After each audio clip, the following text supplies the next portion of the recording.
just now. Not YouTube. What am I talking about? I'm going to join up a Facebook. So Facebook.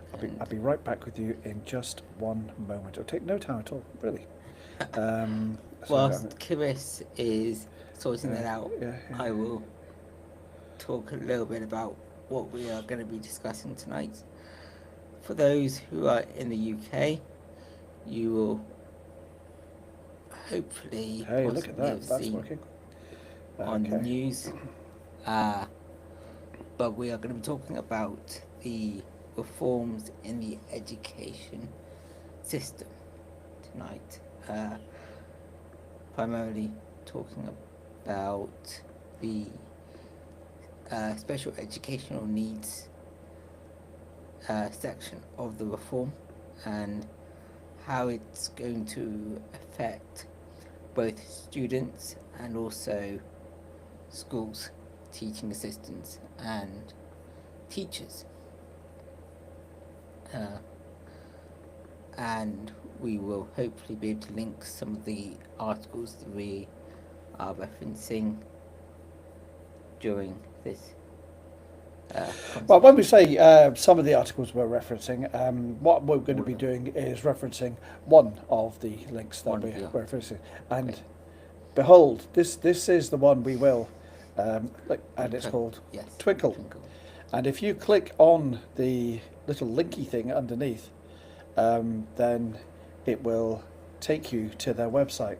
Now I'm going to give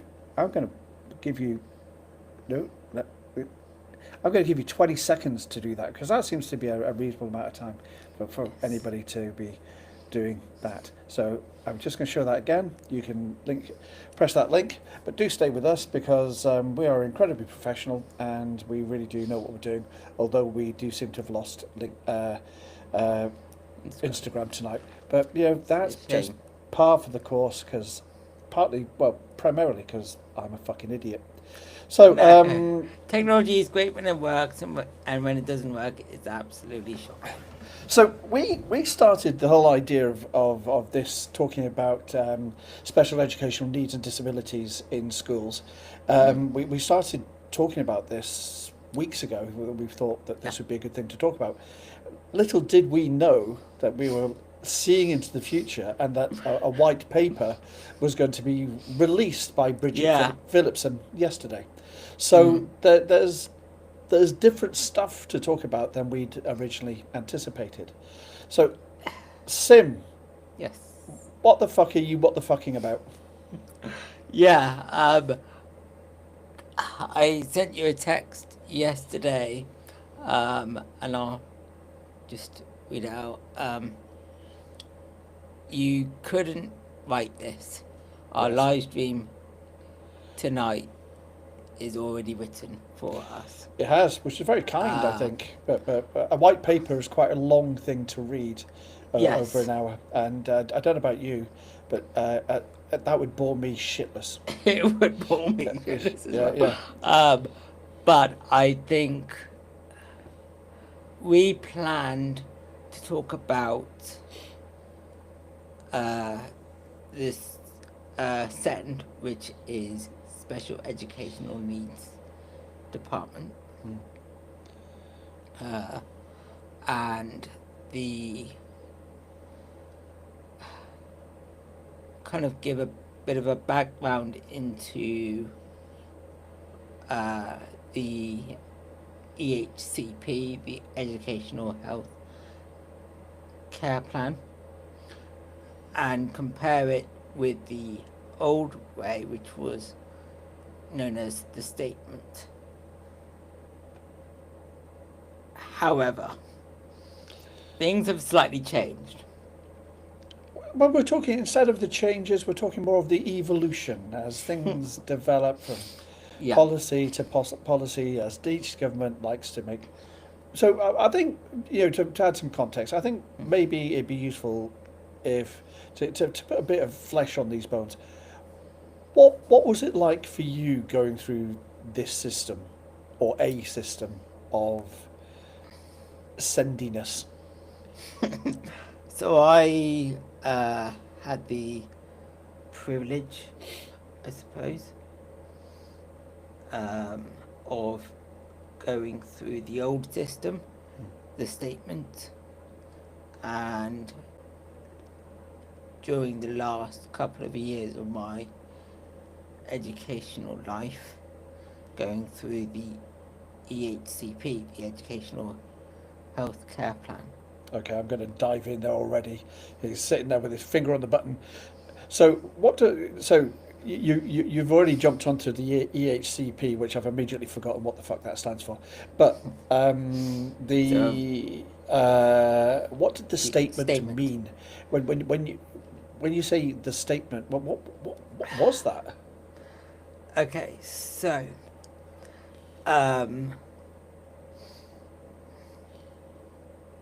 the statement, in my opinion, was a document, and it was a written tick box exercise. So here in the UK, if you have an EHCP or a statement, or if you are considered to have a disability, you have what is known as an annual review. Yeah. Now, an annual review differs depending on if you're in primary school or secondary school. In my case, in primary school, the annual review would happen around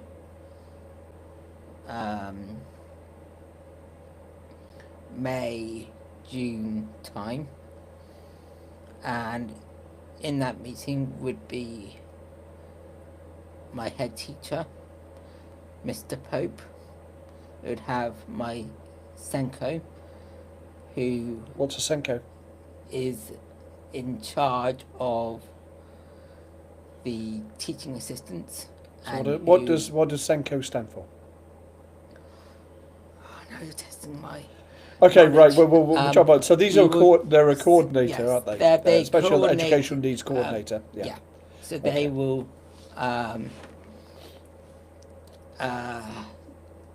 So they would coordinate kind of care plans and education plans, and also making sure that TAs know how to support each student. So And- just in summary, how in control of that process were you? In primary school and at the beginning of my secondary school life, I had no control whatsoever. So essentially, you sat in a room with a whole bunch of folk who were for an Talking hour. about me, Yeah.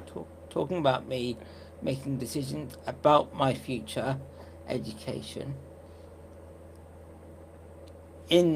Whilst I was in the same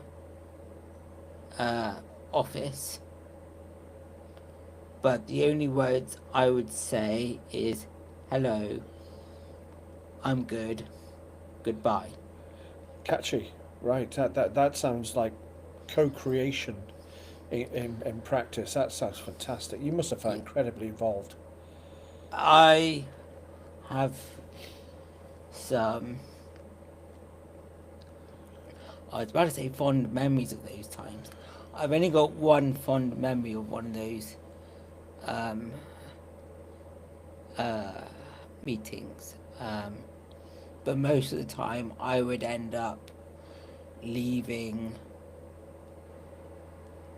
after 10 minutes or joining at the last 10 minutes of the meeting. And end up either in tears or feeling really pissed off. Because I didn't feel like my voice was being heard. Prior to those meetings, again, we're talking about before the EHCP. Did you feel that this was a kind of rubber stamping process? Oh yeah, absolutely. But Yeah. so, I mean, really, there was no real sort of proper tangible purpose for it other than saying, look how we've included our people, and it just seems it seems box ticking to the extreme is what it feels like. That It was. It felt like it was because it was, and the evidence to prove that statement is about 3 weeks before the annual review. I would have to fill out a form yeah, about how I felt the past year had gone, the highs, the lows, and what I wanted to focus on for the next year yeah, in yeah. my academic life. Imagine being 7 years old and having to fill out a form like that. I mean, it's the fucking weirdest thing, you know. It sounds. It, I mean, at 7, I mean, I'm trying to think about me at 7. I was a fucking idiot. I mean, to be fair, I'm 60, nearly 61 now. I'm still a fucking idiot. So it just seems really strange. So Knowing what you like, I was obviously one of those students that I was the only student in my year in a wheelchair or with Yeah. a disability. So just to be clear, you weren't in a special school. Were you ever in a special school? No. I was So this was the great thing, the great hope that me and my fellow social workers had fought for years, because we thought this would be a fucking great thing, having young disabled people involved in mainstream education, because special schools were a terrible thing to do to people because they were exclusive, and they didn't prepare people to fit into society later on. Only to find that once you went to mainstream school, where something. I have uh, I have experience because of my brother with both mainstream and special educational needs schools. Yeah. And So- I struggled to know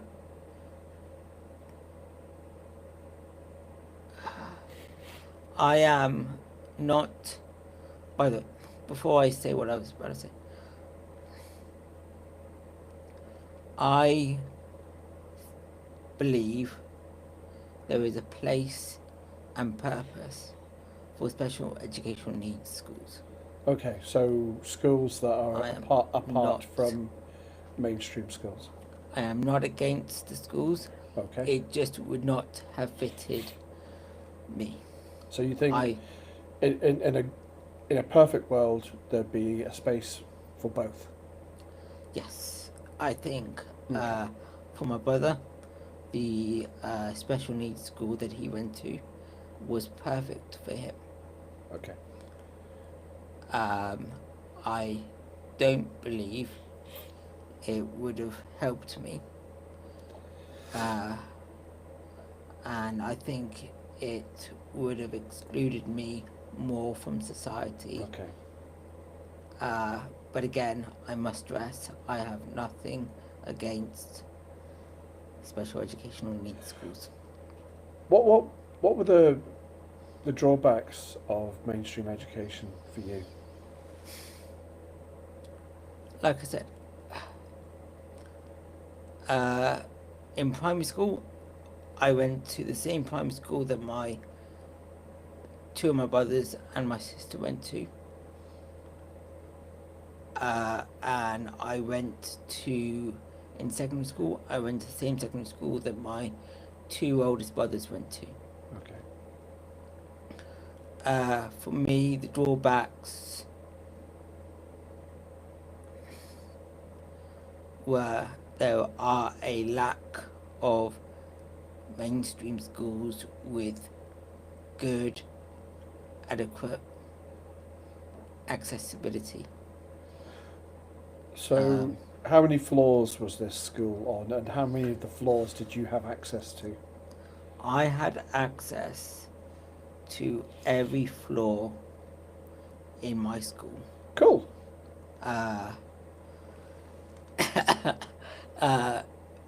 In primary school. There was in primary school there was one stair lift, which would take me up 3 steps. And Stair lift, not a lift. it didn't need to be because it was only like 3 Okay. little steps, and All right. it was funny because in year 10 you have to do work. Well, I don't know if you still do, but when I was at school in year 10, I had to do work experience, Yeah. and I did work experience in my old primary school, Okay. and going back and having to use that stair lift again was quite weird, and Yeah. it was funny. But yeah, look, I had a great primary school. Okay. My headmaster was incredible. I have a lot of respect and admiration for him. The same with the Senko, and the same with all of the teaching assistants. So, when in your secondary school, because I know secondary schools are a fucking hotbed of shenanigans. Did you experience bullying at all?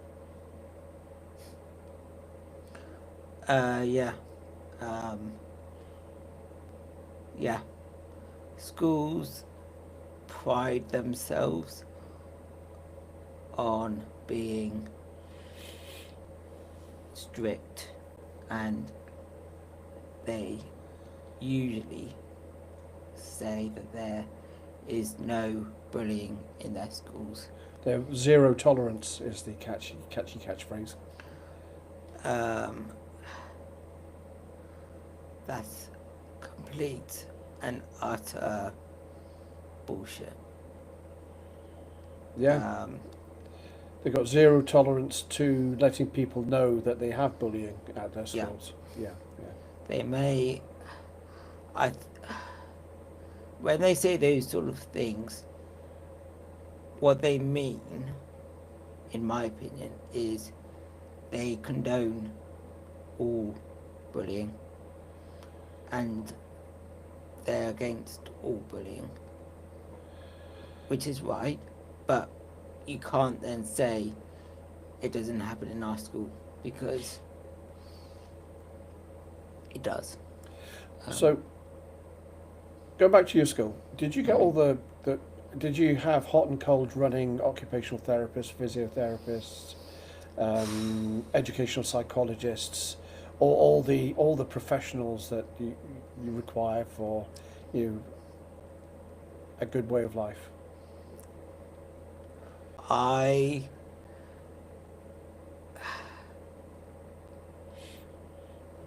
got to say this.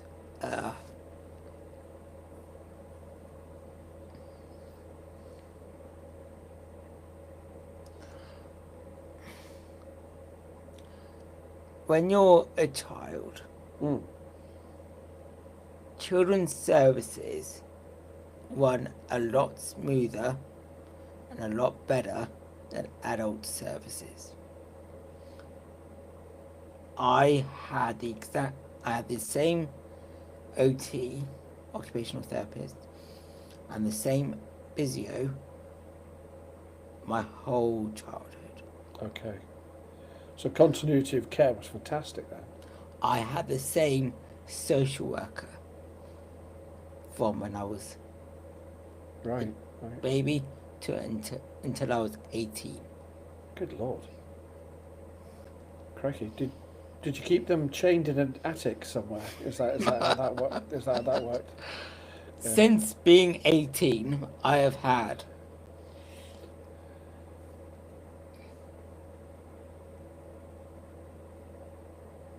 7 social workers, 2 occupational therapists, and fortunately one physio, and the physio and the occupational therapist that I've now got are incredible, and I have a lot of time, respect, and admiration for. I have to stress that. But yeah, as a kid, having the same professionals throughout my school life really helped. Right, right. Because I wasn't going into the meetings with new people. They knew me. Yeah. They knew my story.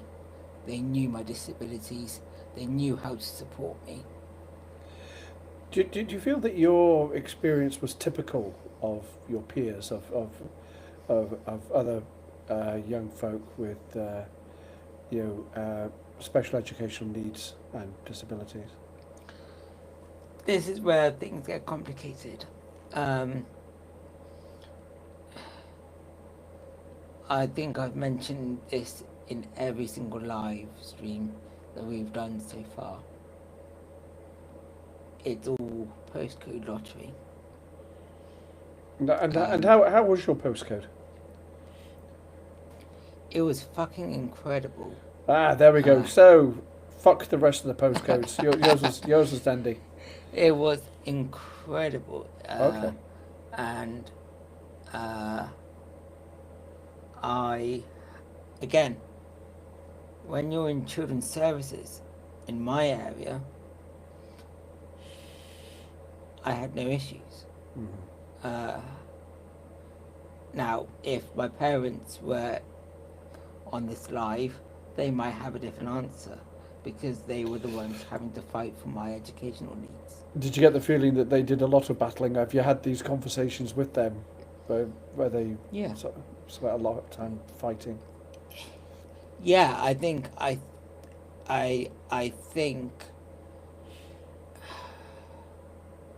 parents have to fight for their children's education.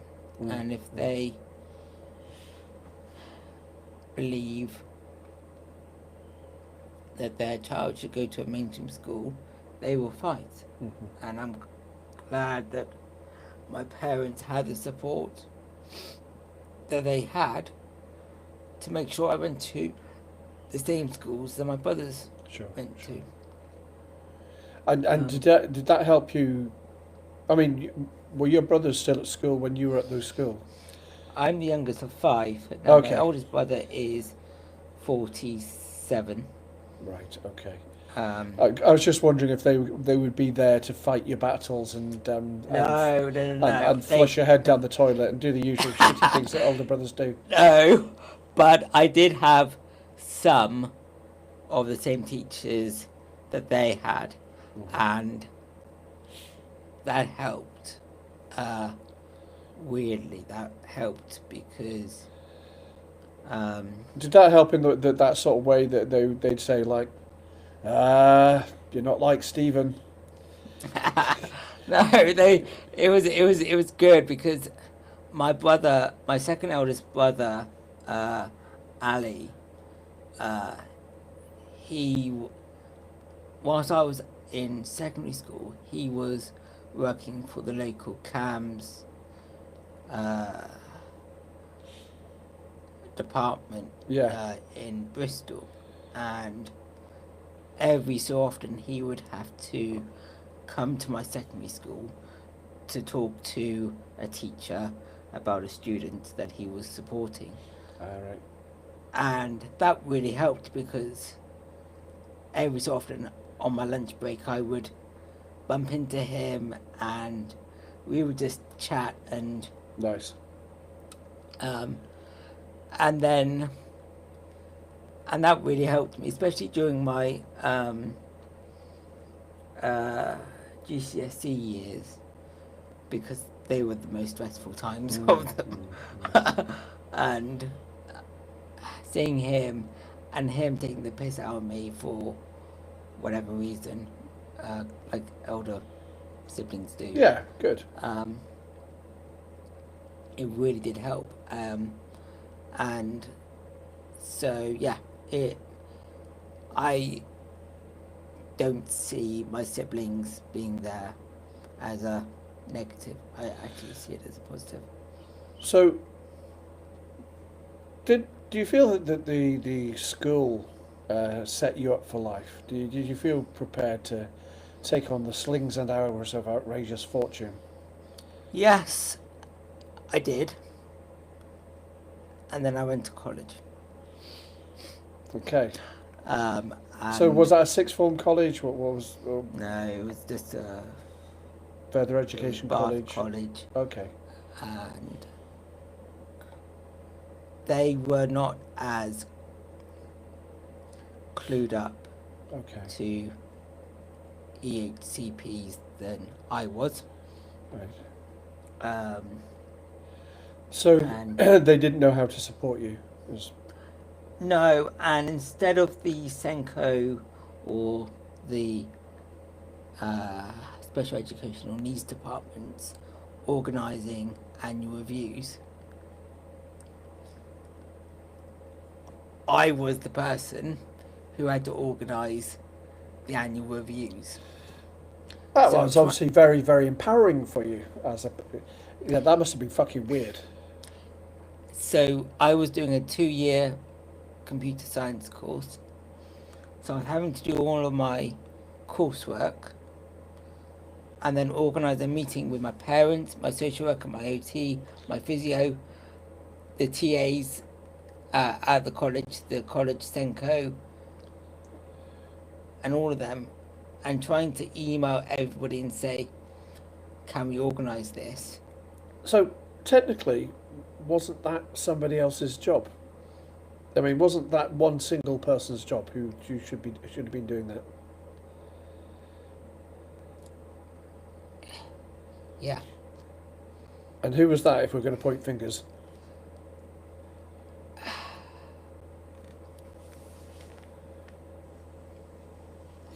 I'm going to go for the special educational needs coordinator.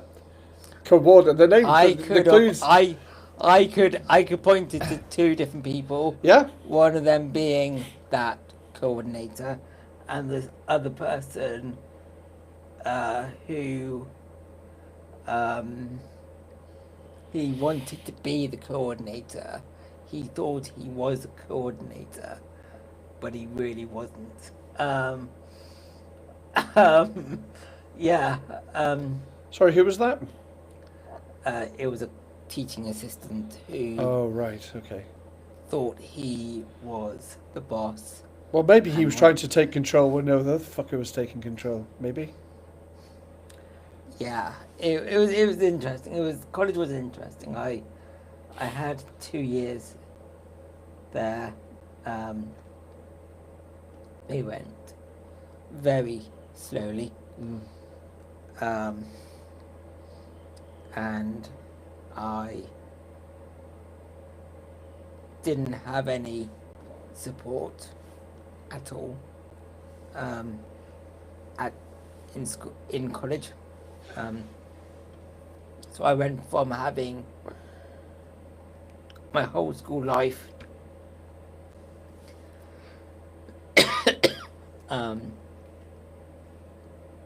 having a TA in every lesson, to then going to college and not having a TA At all. at all Yeah. in any of my lessons. Was it quite an isolating experience going to college? I didn't want to go to college. I really didn't want to go to college. I wanted to stay at my second school. I wanted to go to sixth form. I didn't get the grades. Right. To do that. Right. Receiving my grades was a weird one because I had to receive it in hospital. So I didn't have that experience of going to the school and picking up the results and So- sharing showing my friends the results. And Well, stuff. when you were at school, did you get the feeling that reasonable adjustments were made to support you through this, or 100%. I've Uh, got no. I had.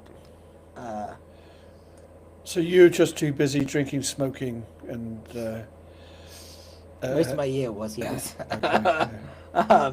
Most of my year were behind the PE sheds, Nice. smoking weed and setting off the fire alarms. I was that student that would spend my lunch breaks in the library and going to debate club and chess clubs and Right. um, all of that sort of stuff, and Okay. winding up some of the teachers because they thought that wheelchair basketball was the worst sport ever. So that was your thing. That at school it was wheelchair basketball. Did that start at school? That's where I started. Mhm. Well, no, it started. My passion for the sport started long before that, but it was because of my secondary school. I got into playing for a junior team, Okay. and the school entered a team in the local school wheelchair basketball tournaments, Okay. and I was involved in that, which was incredible. So it sounds like you're saying your school days were pretty hunky dory, pretty funky. Looking back, yes, they were. Okay. And again, that is solely because of having the correct teaching assistants, the correct teachers and tutors, and having the correct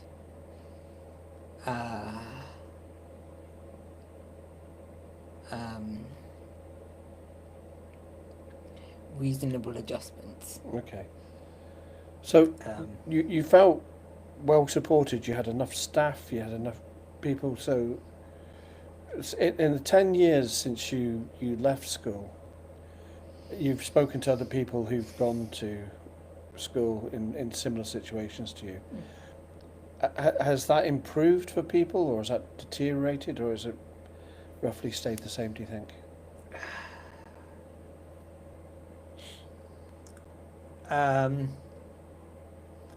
Again, it goes back to my point earlier about it being postcode lottery.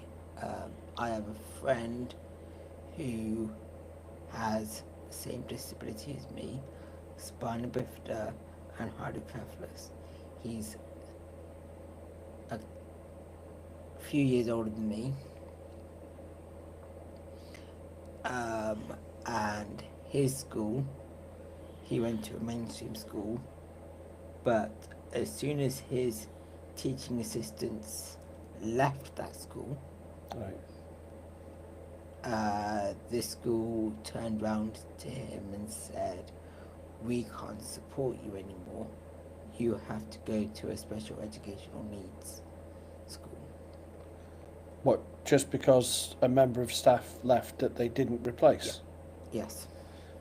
I mean, was that member of staff going above and beyond? Were they doing extra stuff that they shouldn't have been doing, or They were doing the exact same thing that the teaching assistants were doing for me at my school.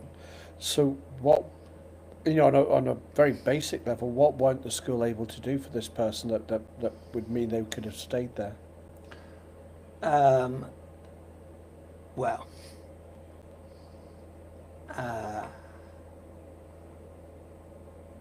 so for people with spina bifida, Yes. you've got 3 different types of spina bifida, but for me and my friend, we have no feeling below our waist. Okay. We are paralysed from the waist down. we have minimal movement in our legs and our feet. Okay. We both use a manual wheelchair. We both have hydrocephalus and scoliosis. My scoliosis is slightly worse, but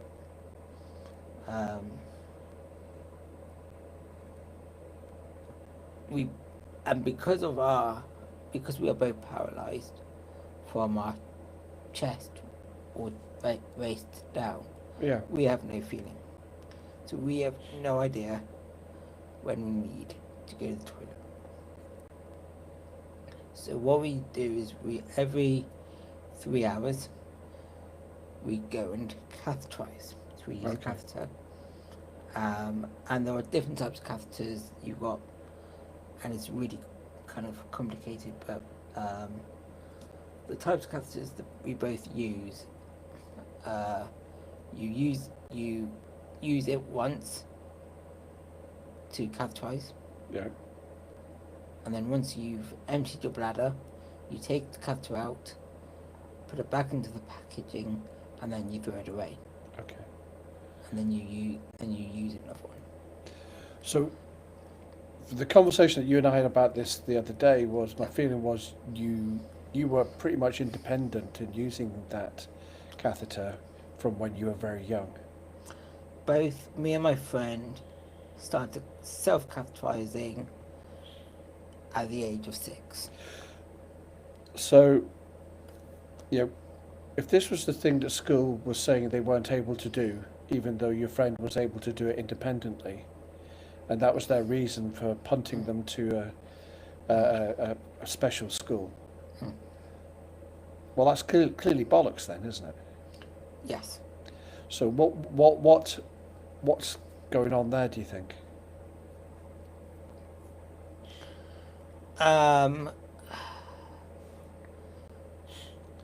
It will be the local authority in that area not giving the schools enough funding for their special educational needs departments.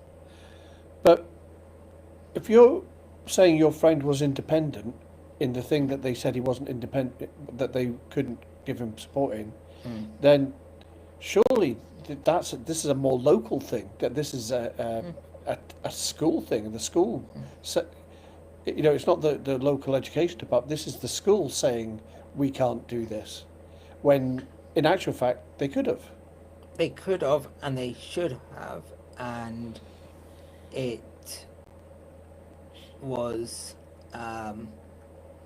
very challenging for my friend because he would.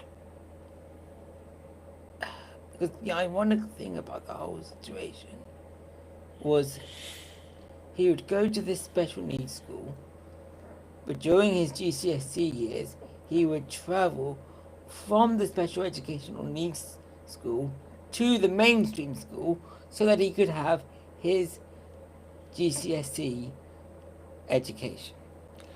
Fucking fantastic. Wild. Fucking crazy. So he still has the GCSE results that he would have had if he had. Right. But it was just that extra journey that he would have to make every single day. He spent a lot more time travelling. So that's just fucking bizarre, isn't it? Yeah. That's just crazy beyond crazy. So did he spend a lot of time away from the friends that he'd made at the mainstream school? So he kind of felt out of the loop that he'd been in. Bullied, and like a lot of people with disabilities were bullied because we are different. If we are deemed to be different. Yeah. If we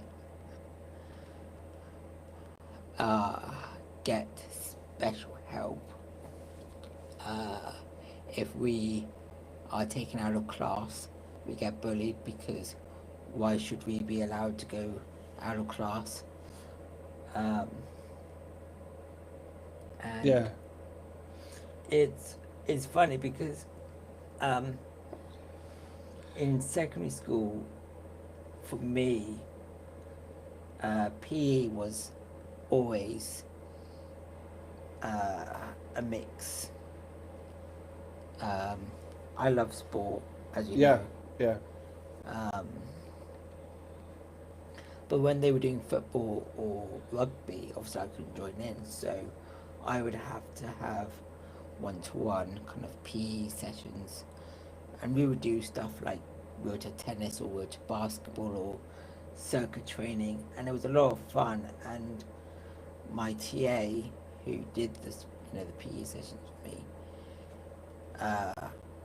she was incredible at making it as inclusive as Right. possible.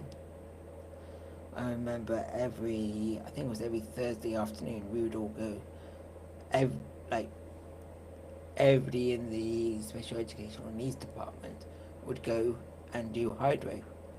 Right, right. So what Swimming. did you know? I've seen a number of special educational needs departments. Having been a social worker, and some of them, they call them things like the base, or they don't call them the special educational needs department. They call them things to make them sound a little cooler, a little more accessible. Yeah. Did yours have a similar name to that, or did? Yeah, so ours was called learning support Yeah, okay. department. So that And that sounds shit. No, I was yeah. hoping for something like the Octagon, or No, no. so when I was at school, it was funny because when I was at school, our learning support department was one of those kind of cabins that you would put up temporary Your porter cabin. Yes. porta cabin Yeah. type building. And it wasn't until I left that they decided that that cabin was not fit for purpose, and that they would build an actual building for the department. And I'm like, what the fuck? Why have you wasted all of this But time? in fairness, they did call it the Simeon Wakely Octagon. No, No, that it was must be so frustrating.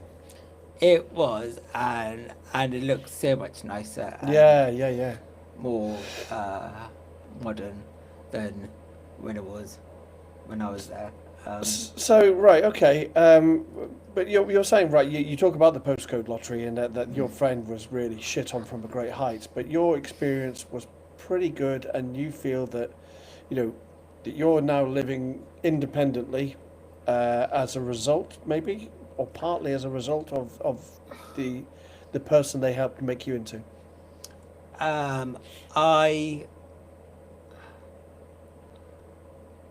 I think that if they had kept the old system,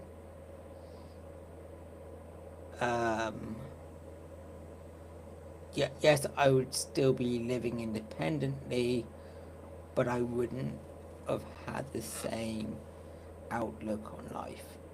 Okay. And because of the In EHCP, in what way do you think? um, the old statement, in my opinion, was focusing a lot on being as independent as possible. Okay.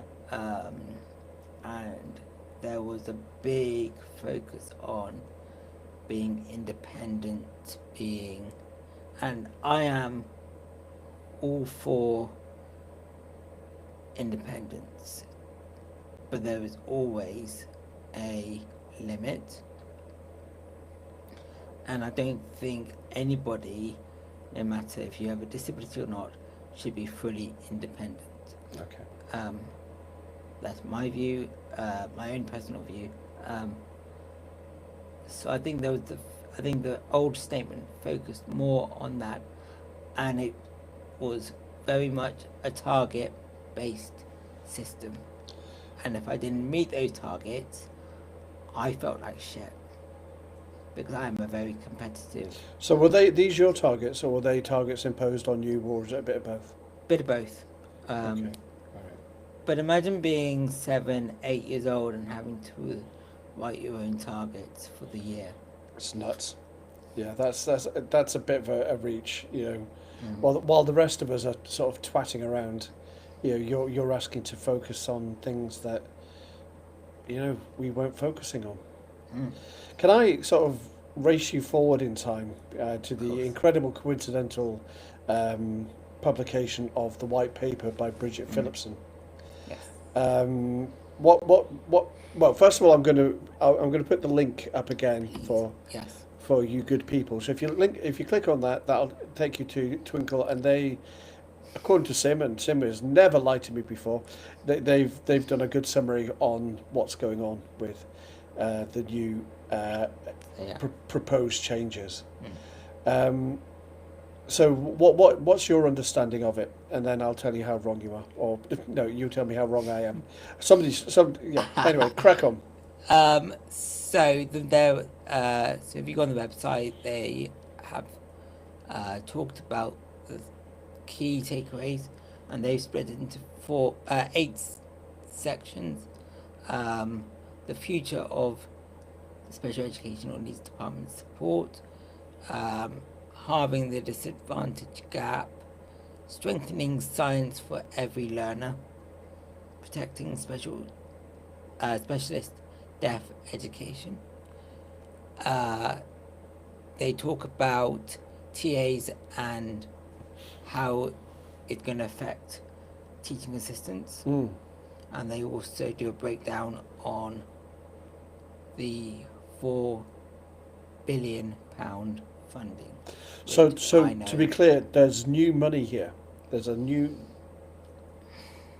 pot of money that is £4 billion big. Yes, but Uh-huh. that is £4 billion to be allocated amongst all of the schools and colleges. Do you want me to And rattle through some of the sums that I did? Yes. So there are two parts to this funding thing. Mm. There's 1.8 billion going towards a group of people called experts in hand, which are basically professionals who are going to contribute to the lives of young people. And then there's a sort of core fund, which is called something entirely different. And that's 1.7 billion, and that goes direct to the schools, I understand, or the schools. Inclusive Mainstream Fund. Inclusive Mainstream Fund. So what that dilutes down into, what that boils down to, is because it's over 3 years.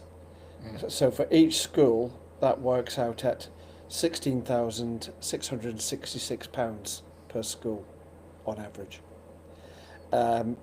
For each school, it works out at 0.5 of a new professional every year. So half a professional extra per year. So that's what sounds incredibly generous to begin with, that £4 billion figure. It suddenly feels less so. And then we've got the inclusion base, which is a capital fund, which it was to actually build buildings, and that was to create an extra 60,000 places for special educational needs and disability students. So 60,000 sounds loads, but that boils down to 2 students per school. Just to give you an idea of the figures we're dealing with, we're talking roughly 20 pupils per school in this situation. So it feels better than nothing, but it feels like it could be or should be significantly more, I think. The EHCP, you as long as you're in education, you can have it up to 25 years old. Okay. Oh, right. Cool. Right. So this isn't just Schools. £4 billion to go to mainstream schools. So it's going or special educational to needs further schools. education, It's going to colleges further too. education. It's going to colleges. It's going to universities. Right. So that's spread it even more thinly, hasn't it? Yeah. Fuck a duck. So, right. Um, So it's not when they talk about the education reforms in with the EHCP, it's not just affecting schools. so I heard Bridget Phillipson, the Secretary of State for Education, talking on the news, Current. saying that she was focusing on those in greater need, which to my mind implies those that don't meet a specific level of need are going to get less or no support at all. Do you have any thoughts on that, or am I sort of spreading wild panic? No, I don't think you are. Yeah. I as soon as she said that, alarm bells started ringing Yeah, me for too. me, Yeah, because she was not clear enough for me on what justifies as a case, and I don't know if it will be just people with physical disabilities, or would that be people with autism, ADHD, Down syndrome, all learning we've got this disabilities. sort of bubbling in the background, this constant fucking, people are being overdiagnosed with ADHD, and we've talked about this in previous episodes, that the people aren't being overdiagnosed with ADHD. In fact, people aren't even being fucking diagnosed with ADHD. So Right. it's it, it's very strange and divisive times, and I suppose a lot of the people who will be getting the support will go, thank fuck for that, as the others sort of float by and they get nothing. Uh, And uh, then yeah, my other point would be, okay, if they are just giving £4.4 billion towards this, and parents, and there will be parents out there who will be taking the government to court if their child is not part of the scheme. How much of that £4 billion is going to be then spent it's on going to be court court proceedings. Yeah. proceedings? See, the other thing is, so we're sitting here, and this feels a lot like scraps at the table. It feels like, Sorry. we are that wealthy country, and we do keep banging on about how wealthy this country is. But just to give you an inkling of just how wealthy we are, I think I threw these figures at you earlier. Over the last 3 years, how much has the wealth of our 177 billionaires increased over the last 3 years? So 3 years, the reason I talk about 3 years is that's the same time period that we're going to be generously giving 4 billion to Yeah. our education Yeah. departments. So 177 people increased their wealth by, You did send it earlier. You- the figure is 150 billion pounds. Their wealth has increased by 150 billion pounds. So that makes that 4 billion look laughingly tiny, embarrassingly tiny. 177 people divvying up that wealth when we're just scrabbling around for 4 billion. And that's not going to even be enough for this No. reform. The other thing that made my head itchy was residential placements in Yeah. that a lot of kids are going to. So a lot of kids are in residential placements Yeah. in care. Yeah. How much a year does that cost per pupil?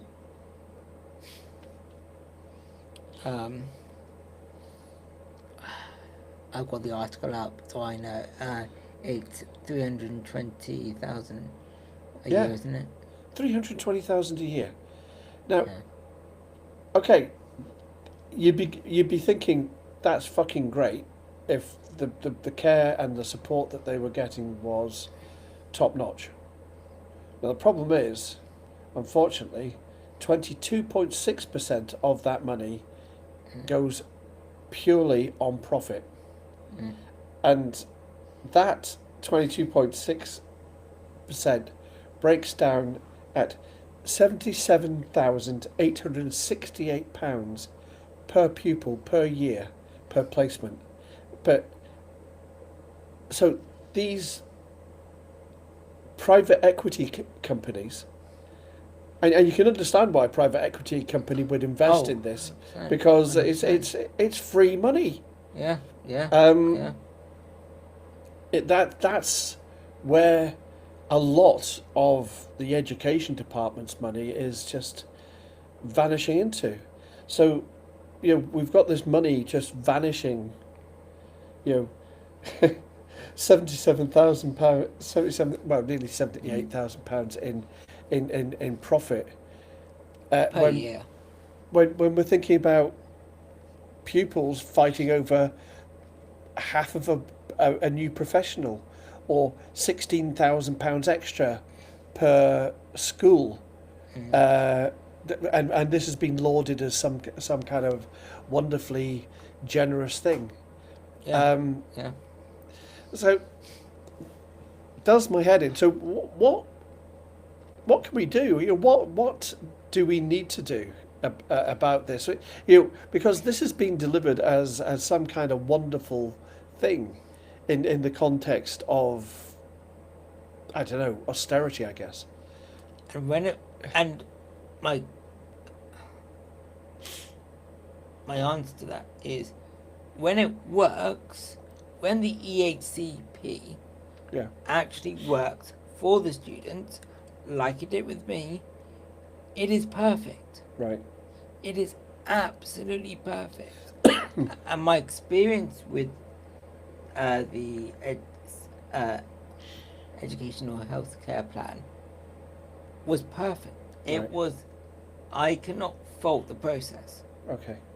So when I hear stories of when the process has gone wrong for parents, for students, and the student does not have the voice, the whole point of the EHCP was that the student would have a bigger voice, would be able to lead the meetings, the annual reviews, would be able to have a stronger voice in their future, in what they wanted for their lives, and that is how it was for me. So this white paper, they were saying that this white paper and the brand new funding of £4 billion, that was going to get rid of the postcode lottery. We will never, ever get rid of the postcode lottery in my lifetime. And I am really sad to say that, Right. because I don't think we will. I don't think we will, and if they do, hats off to them. Because So we talk about they. How do we get our hands dirty? How do we get in amongst it? by showcasing all of the times where the EHCP has actually worked.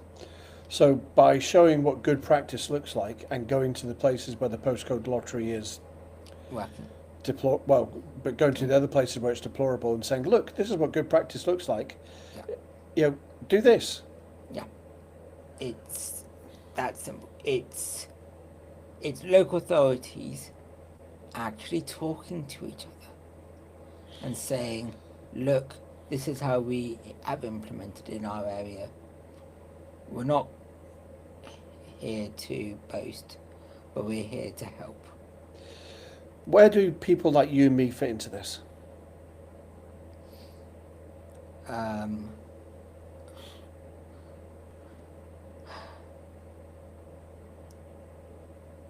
think the more that we talk about it, the more that we do lives about this, and the more that we go in and talk to professionals as a lived experience practitioner, I think we need to be in those spaces where we talk to social workers, OTs, physios, TAs, and Senkos in schools. We should be going to school conferences. If it feels like we're in a, especially you in this instance, you're in a very sort of privileged position because you know, you've got an overview of what goes on. Whereas I think people like, professionals or schools or parents or pupils, they can get really hung up on their own specific situation. We can get stuck in our own little silos, and we're fighting our own little corners, fighting for our own budgets. But people like you, and hopefully like me a bit in this context, I think we need to be in strategic positions where we're part of a system that makes decisions to bring about proper change, and very often it's able-bodied people who are making these decisions when they've got they've got some idea about what it's like to be disabled, but they don't have a great idea. They don't, Bridget Phillipson. Yes. Phillips has no idea what it's like to be on the EHCP. Okay. She has no idea what it's like to have to sit in a classroom on their own because the lift doesn't work. She doesn't understand what it's like having to get extra time in exams. That description of the classroom on your own, it just sounds fucking desolate. I mean, because I'd say 90% of what you learn at school is the social shenanigans. It's Absolutely.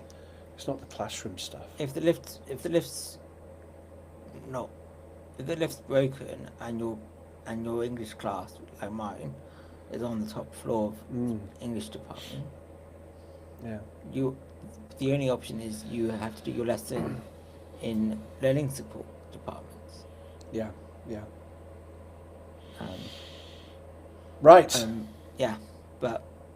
you for that. I've talked. No, that's been great. Thank you ever so much. I will send out shorts. I shall send out the recording to all the wonderful places around the place. Next week, Siobhan will be back. I should have mentioned Siobhan has been kidnapped, and we're obviously going to be paying the ransom to get her. No, she's on holiday. Yes. How very dare she? Next week we're going to be talking about Tourette's and BAFTAs and the shenanigans and chicanery around that. But until that time comes, I have been Chris Young, and who have you been? I've been Sim. And this has been it's been What the Fuck. Thank you so much for tuning in, and we'll see you again next Tuesday at 8 o'clock.